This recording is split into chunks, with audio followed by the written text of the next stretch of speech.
malipayot, mabungahon, ug halandumon nga adlaw alang ni Expedito Junior o ni Juna Lord. Nandiya sila sa altar aron magtukyan sa ilang kaugalingon. Aron mahimong balaan ang ilang panagtupan.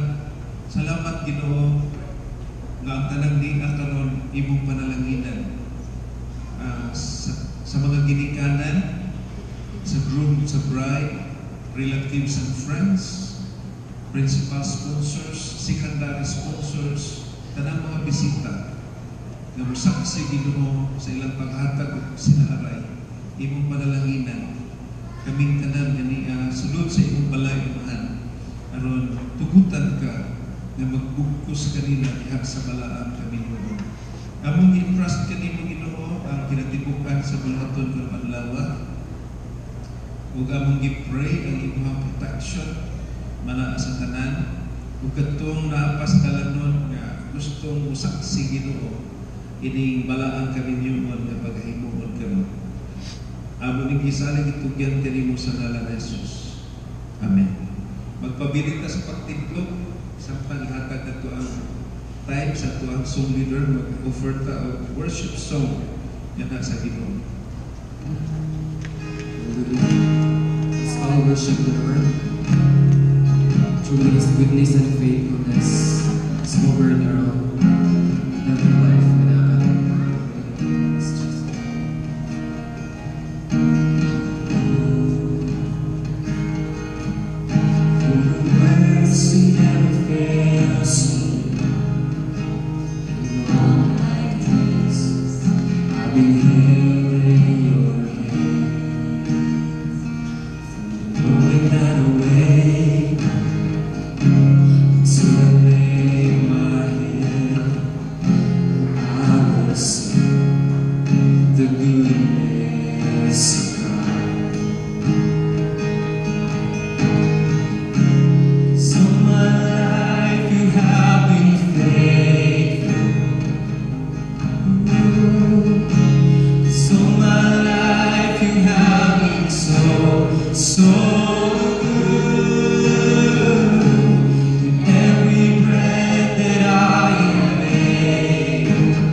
Lord sa imong gihatag namong kagawasan, kaluwasan, ug bisan pa sa madagayang pagpanalangin kanang tanan ng adlaw. Panalanginan nimo Lord kining duha si Espiritu Junior ug si Juna ug ang tanan nga mga membro sa pamilya na nagtuyog kanamong tanan karong adlaw. Nabuni kami sa imong hamili na dugo sa ngalan ni Jesus. Amen. Makapanglingkod ang tanan, and this time, I now give the time sa Senior Pastor sa FC Dumaguete to give us the Word of God, no other than Reverend Jaime Canis.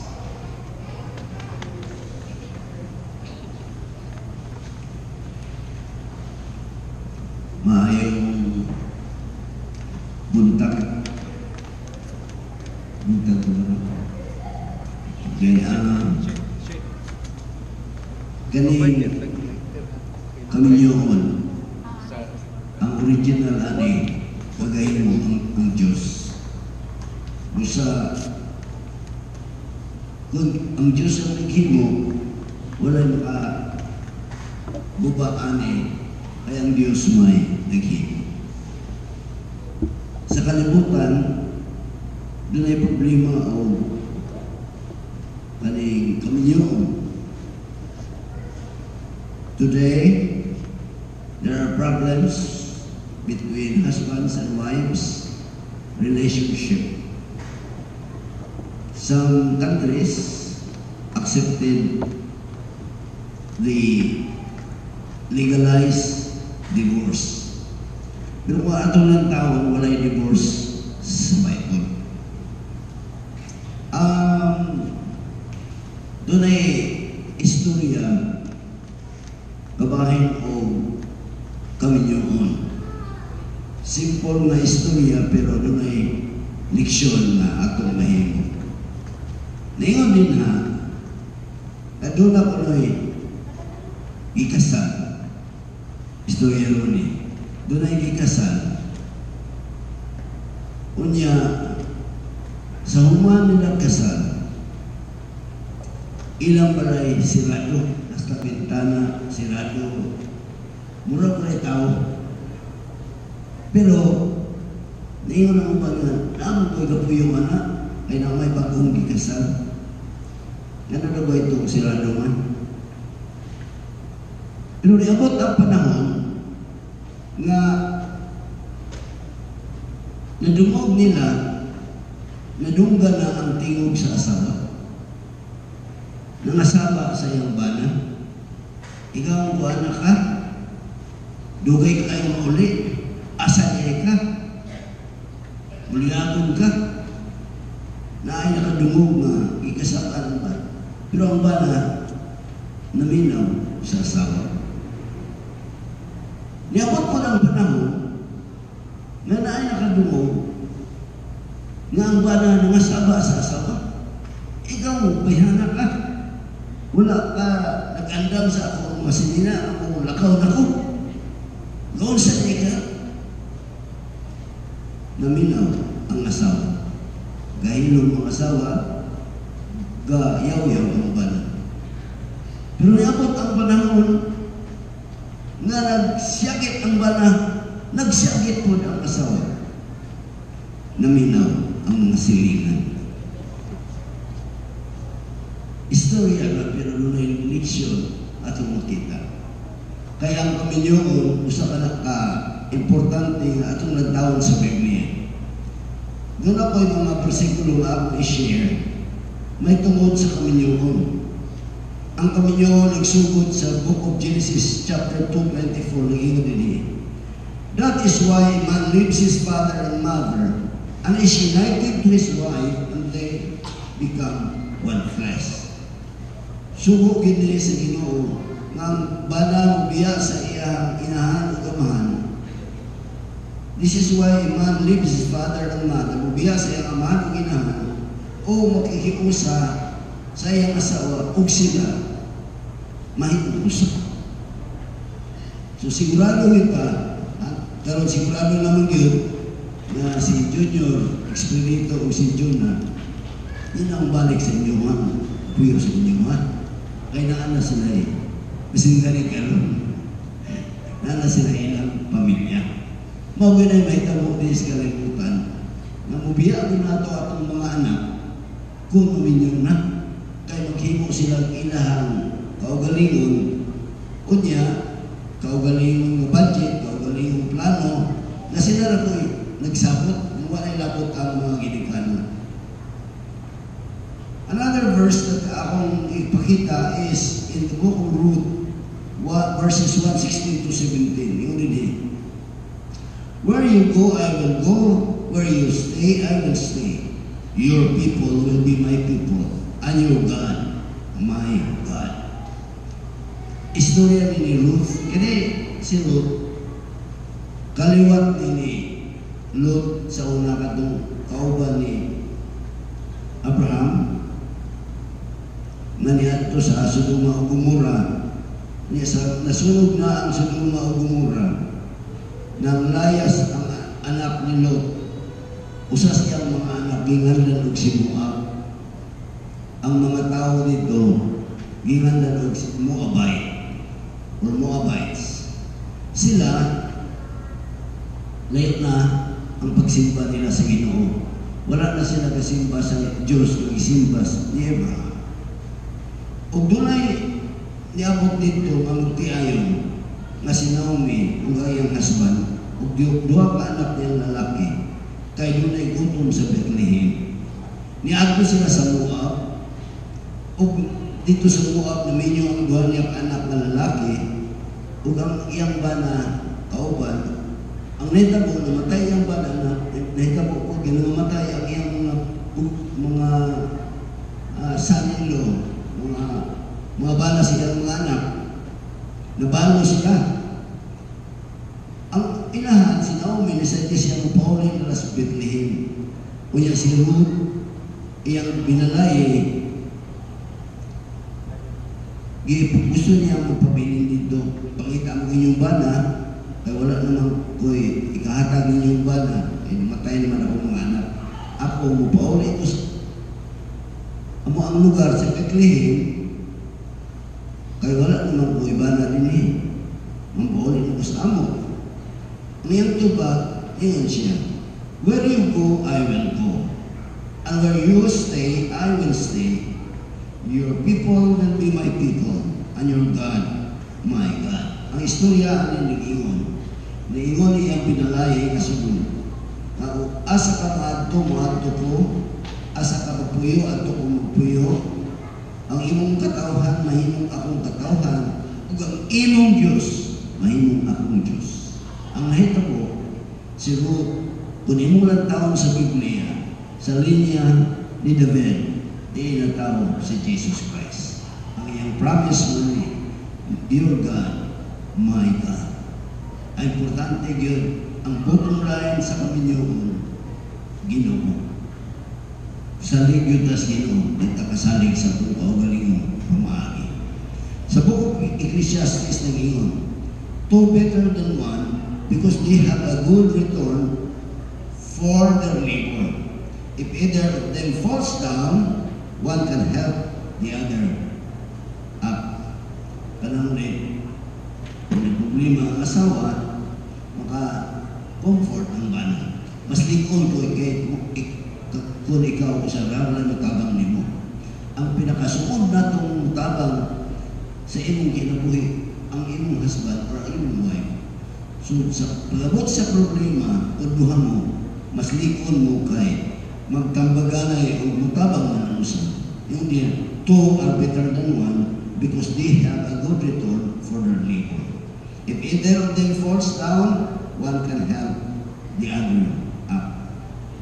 In the book of Ephesians 5:25, yung dali, husbands, love your wives just as Christ loved the church and gave himself up for her. Kaya ako na nag-share ng verse. Importante kayo ni. Pag-iwan din, mga bana, igugmaan ninyo ang inyong mga asawa. Kung balik ta sa likasan, is expedito, igugmaa si Jonah. Sama sa gugma ni Christ. As Christ loved, sama sa hugma ni Kristo sa Iglesia ug iyang gihatag ang iyang kaugalingon. Kini nga example gitawag ng illustration sa agape love.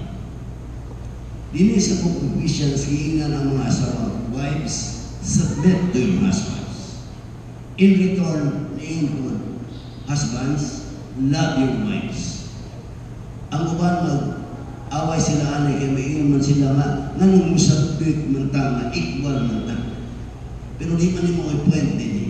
Ang point dinhi gipakita dinhi pag-ingon dinhi nga husbands, love your wives, pasabot higugmaa ang inyong asawa or atong isinggol. Higugmaa ang imong asawa sama nga si Kristo na higugma ug iyang ipakamatyan dito sa krus. Ingon na nagkadako ang gugma. This is an agape love. Wala'y makaparehana ani kadakong gugma. Kinsa mang asawa dili mo masinugtanon sa iyang bana kay ang iyang bana dako kung ay gugma magbasin pa ang iyang kaugalingon pwede niyang itugyan ngadtos kamatayon palaran sa iyang asawa.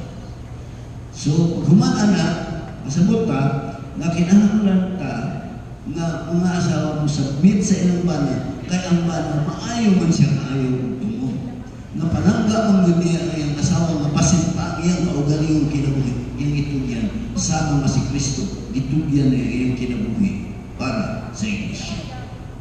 So mga meaning sa Panginoon, husbands, love your wives just as Christ loved the church and gave himself up for her. Another verse, 10 naman na verse 5. Therefore, what God has joined together, let no one separate.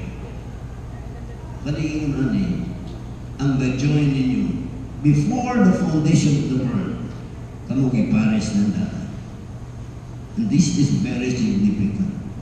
Preserve your married life. Preserve your married life. I want to tell you that before the foundation of the world, gipilit ng daan, makamong magkauban aning kinabuhi. Matthew 19:5-6. For this reason, a man will leave his father and mother and be united to his wife, and the two will become one flesh. So they are no longer two, but one flesh. Yung anak kabilihan ang magtiayon. Nahimo mong usa, one flesh. You cannot be separated. One flesh. In the spiritual vision of God, the relationship of husband and wife, you are considered one flesh. Usaram. So dili pwedeng bulagon. Kung usap mo kang imong bulagon, dili na mao. So whatever God has joined together, let no man put asunder. Number 7, Psalm 127 verse 1. Unless the Lord builds the house, the builders labor in vain. Pasabot ani nga kung dili ang Diyos mo nagpatukod sa usa ka katukuran, usa ka building, wala hinungdan ang pagkahalo. Pasabot na kung wala'y Ginoo ang kaminyoon, lisod yun. Kung nandaghan tayong mga married life na lubak, daghang kayong reason ang tinuod mo, you have to preserve your married life because it was God who designed your married life. John 15:12, number 8, my command is this, love each other as I have loved you. Agape niya again. Grabe. My command is this, love each other as I have loved you. Number 9, Ephesians 5:28, in the same way, husbands ought to love their wives as their own bodies. He who loves his wife loves himself. Yung din husband, higugma ang imong asawa sama sa paghigugma nimo sa imong kaugalingon. Diba sulid ko kayo? Kung sa may bili sa imong kaugalingon, mo na bili sa imong asawa. Mo na bili sa imong bana. Pero ningon din husbands, this is a command. This is an order from God. This is not a request. It says here, husbands ought to love their wives as their own bodies. He who loves his wife loves himself. Lalo na kayo. And the last verse, this is a picture of husbands and wives. Let us rejoice and be glad. Revelation 19:7. Let us rejoice and be glad and giving glory, for the wedding of the Lamb has come, and his bride has made herself ready. Finally, mayon ko nga, kani atong kami nyo is a picture of the relationship of Christ and His church. Dahil din mabot ang panahon that Jesus will come as a groom and the church is the bride. And that will really take place in the coming years. We do not know kanusta, but He is coming for His bride. So the husband and wife relationship is a picture of the relationship between Christ and His church. And so, para sa tanan, it's not only for Expedito and Jonah, pero sa tanan nga naminaw kaning mensahe ngayon ko, let us preserve our married life. Whatever problems you may encounter, whatever hardships that you come across in this life, I want to tell you, preserve your married life. Okay? Shall we bow down our heads? Let's pray. Lord, your word will never return void. And Lord, you have spoken. I ask you, Lord, that your word lives in the heart of Expedito and Jonah, that you have said, Lord, that the relationship is a picture of the relationship of the church in Christ.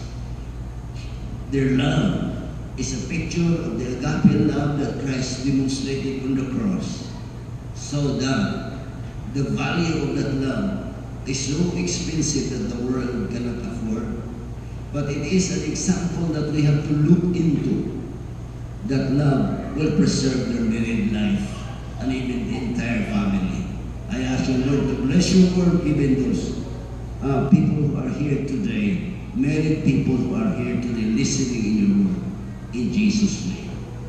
Amen. Praise God. Thank you, Pastor Rabi, sa word of the Lord. So this time, let us now proceed to the ceremony. Inyong hanani.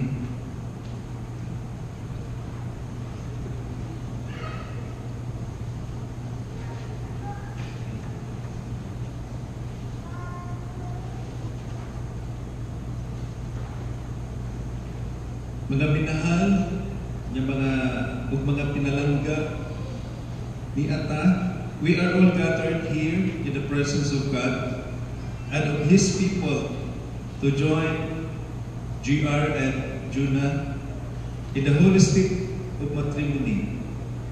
Marriage is an honorable state instituted of God. It also signifies the mystical union that is between Christ and His church, which Christ adorned and sanctioned with His holy presence. Christ wrought His first miracle during a wedding in Cana of Galilee.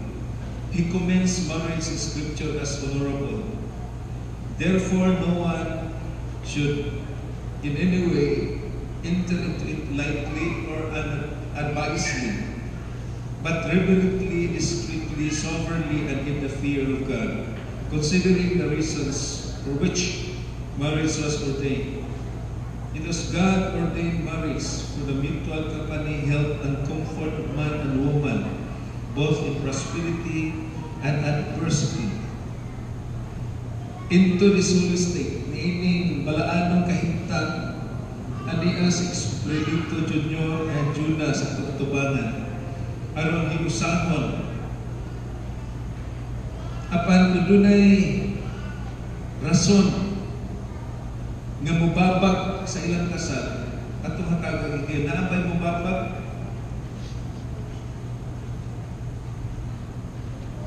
o mag-ilong na lang hangtod sa hangtod. Juna, imo bang kabubuton nga magpakasal ni GR? Ikaw po, G, imo bang kabubuton nga pakaslan yun nimo si Juna karong adlaw? Atong panungkod ang laki ko.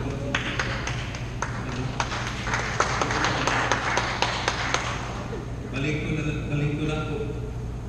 Okay. Sa Balaod, padungdon man ang tanang mga witnesses. Official man nga pagpangutana. Balik ko na po ka Juna. Juna, imo ba ni kabubuton na magpakasal ni GR? Yes, Pastor. Juna, imo ba ni kabubuton na magpakasal ni Juna? Yes, Pastor.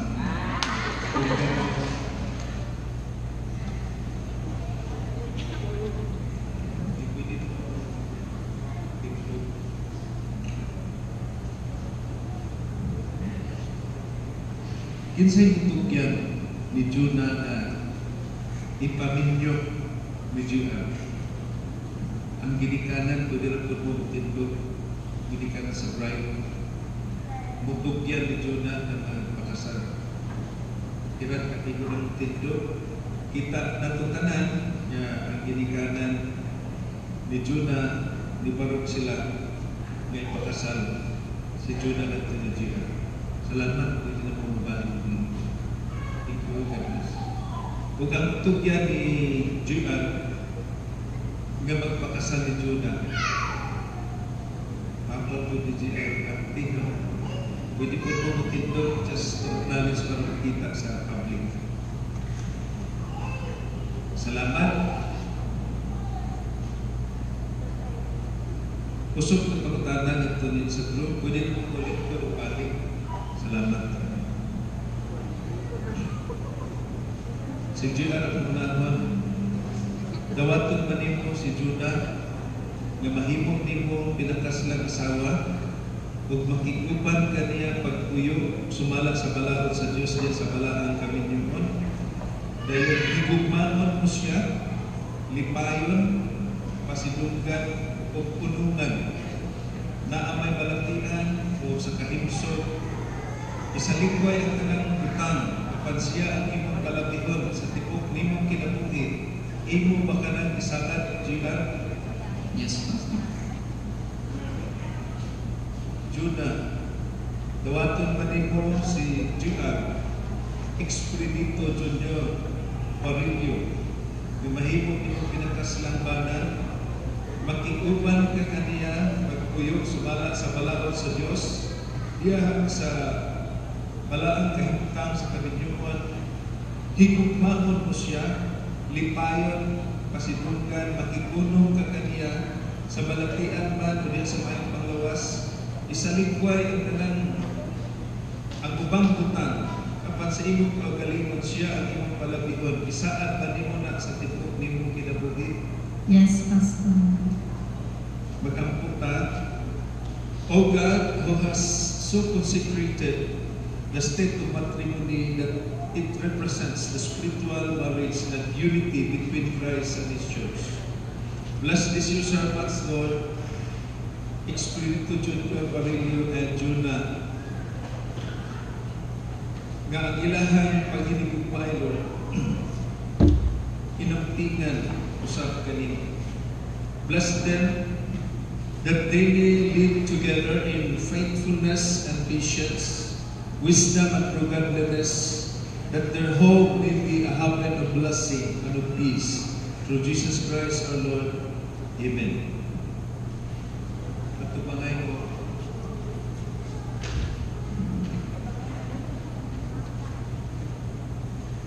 dahil ating nga portion, muhatag na mo sa inyong pagsinaray.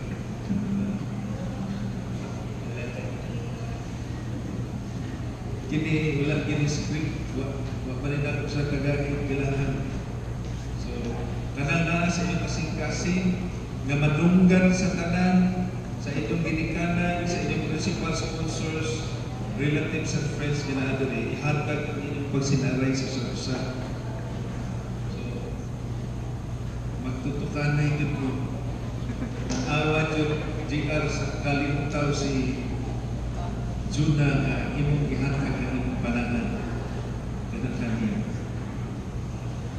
Sige, sige. Kunti ang imong magwasa. Hatag sa imong binuon ang imong heart.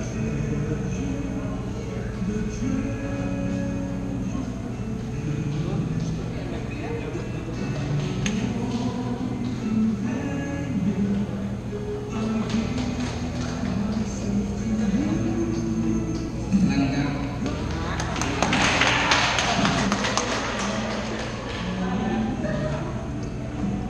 I love you. Kabalog yan ang Ginoong mapasalamat ko kayo kung niya ko kasi ang kinabuhi. Salamat. Salamat sa mga pagpili ko namin. I promise I will always choose you bisan sa mga alam na dili na mga sinaro. Kailangan kong makapalo ka na magiging pumati ka sugod sa mga alam.